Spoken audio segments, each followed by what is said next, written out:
500 અને 1 રૂપિયા આપી અને આ ખોડિયાને ચુંદડી ઓઢાડે ઘણો આપે મારી માં ભગવતી શારાનો સાયો રાખે સરતી કળા આપે અખંડ મારી માં ભગવતી ભેરા ભંડાર રાખે હવે 3 દાતાઓ બાકી છે વલા તન ચુંદડી આવી જાય એટલે આપણે આ ચાંદની શુભ કરશું આપણે 5 ચુંદડી માંગી એમાંથી 2 તો આવી ગઈ છે તો ખાલી 3 દાતાઓ નેમાય આ ખોડિયાની ચુંદડી હોય આ ખોડિયાર એટલે ભાવનગર વાળી ગરધરા વાળી તાતણિયા વાળી અયાદ ખોડિયાર હાલવાના ડુંગર વાળી માટી વાળી રાજકોટના કોવા વાળી હોય મારી માં કાકધામ વાળી અને ખરા વાળી ખોડિયાર રાજુલાના પાણા વાળી ખાઈન ખોટો બોલે ની બા 501 ની ચુંદડી ઓડાડી 5 લાખ કરી બતાવે ઈ મારી આ ખોડિયાર બીજી પણ 200 અને 1 રૂપિયો આપી અને આ ખોડિયારને ચુંદડી ઓડાડી હવે ખાલી 2 ચુંદડી બાકી છે ભાઈ રામ લક્ષ્મણ જાનકી અને જય બોલો હનુમાન કી આલો વાલા 2 ચુંદડી આવી જાય એટલે આપણે આ ચાંદની શુભ કરશું જો કે આજે ભગવતીની ચુંદડી 5 માગી છે તો હવે ખાલી 2 ચુંદડી બાકી છે 2 દાતાઓ જાગી જાય એટલે આપણે આ ચાંદની શુભ થાય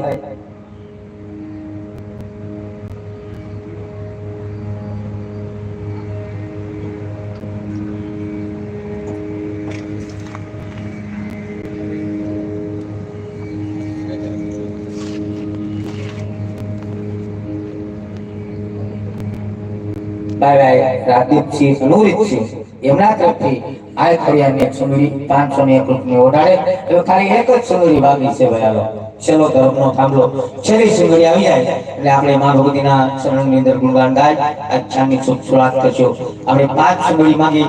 એમાંથી 4 ચુંદડી આવી ગઈ અને 1 ચુંદડી બાકી છે અને મિત્રો જે કાંઈ આની અંદર પૈસા આવે એ મારા મંડળનો ખર્ચ કાઢી તમામ રૂપિયા તોરણિયા ધામ ગૌશાળાની અંદર જાય છે તો હવે ખાલી 1 જ ચુંદડી બાકી છે ભાઈ અને માં ભગવતીના 9-10 વર્ષથી આખ્યાન રમી કોઈ એવું ગામ બાકી નહીં હોય માં ભગવતીની ચુંદડી માગી હોય અને 5 ચુંદડી પૂરી ન થઈ હોય આજ ખાલી 1 ચુંદડી માટે એટલું જ પેલા એટલે 1 ચુંદડી આવી જાય એટલે આખ્યાનની શુભ શરૂઆત થઈ જાય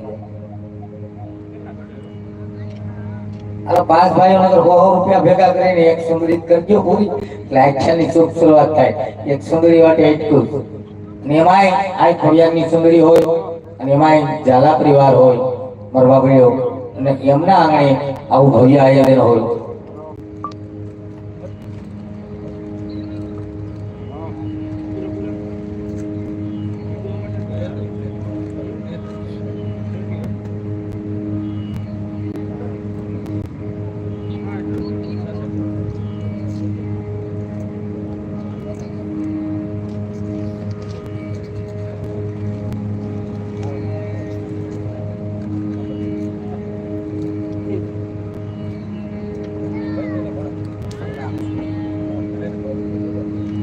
ભાઈ ભાઈ 5 ચુંદડી માંગી હતી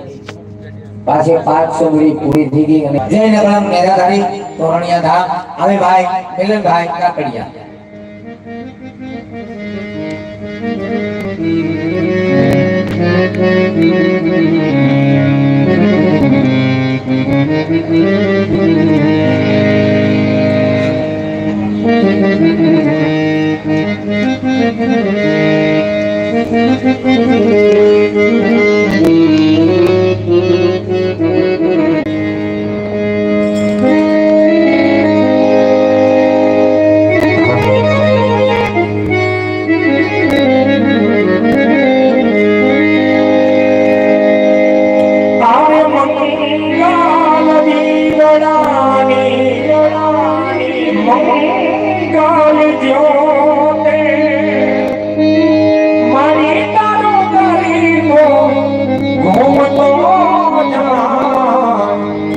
મારી તારો ગરીબો